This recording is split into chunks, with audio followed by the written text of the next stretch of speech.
আপনারা দেখেন এই পাহাড়ের উপরে এটা একটা দুর্গম জায়গা, বলতে পারেন বাংলাদেশের আমাজন জঙ্গল। এই আমাজনের ভিতরে এই যে দেখেন এই যে সুরকি দিয়ে ড্রেনেজ করা আছে, ড্রেনের লাইনগুলো করা আছে এবং অনেক আগে যে কাজগুলো করা হয়েছে এটার নিদর্শন কিন্তু এখনো আছে। এই যে দেখেন আমরা অনেকটা পথ হেঁটে আমরা ভিতরে আসছি। এই যে জায়গাটা, ক্যামেরাটা একটু একটু ঘুরান, এই সেই জায়গা যে জায়গাটা আজকে আপনাদেরকে দেখানোর জন্য আমরা আসছি। এই জায়গাটাতেই ঠিক এই মেশিনারিজ গুলো দিয়ে এখান থেকেই আসলে অকটেন ডিজেল আলাদা করা হয় বা বিভিন্ন রকম খনিজ পদার্থ বের করা হয়। এই যে আপনারা দেখতে পাচ্ছেন এই সেই জায়গা, এবং এই জায়গাটা আসলে বাউন্ডারি করে এই যে দেখেন গ্রিল করে রাখা হয়েছে। কিভাবে এটাকে এখানে সিকিউরিটি পর্যন্ত আছে, সিকিউরিটি গার্ড এটাকে গার্ড দিচ্ছে।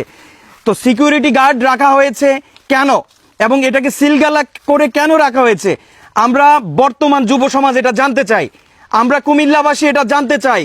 এই জায়গাটা, এই দুর্গম এলাকাটা, এই দুর্গম এলাকায় এত খনিজ সম্পদ থাকা সত্ত্বেও কেন এটা থেকে আমাদের বাংলাদেশকে বঞ্চিত করা হয়েছে, আমাদের কুমিল্লাকে বঞ্চিত করা হয়েছে, আমরা এটা জানতে চাই। এই যে আমরা আসলে খুব তার কাটা দিয়ে এটাকে ইয়ে করে রাখা হয়েছে। এই যে দেখেন, এই যে দেখেন এটা এটা এটা অনেকেই বলে যে সীসা দিয়ে ঢালাই করা হয়েছে।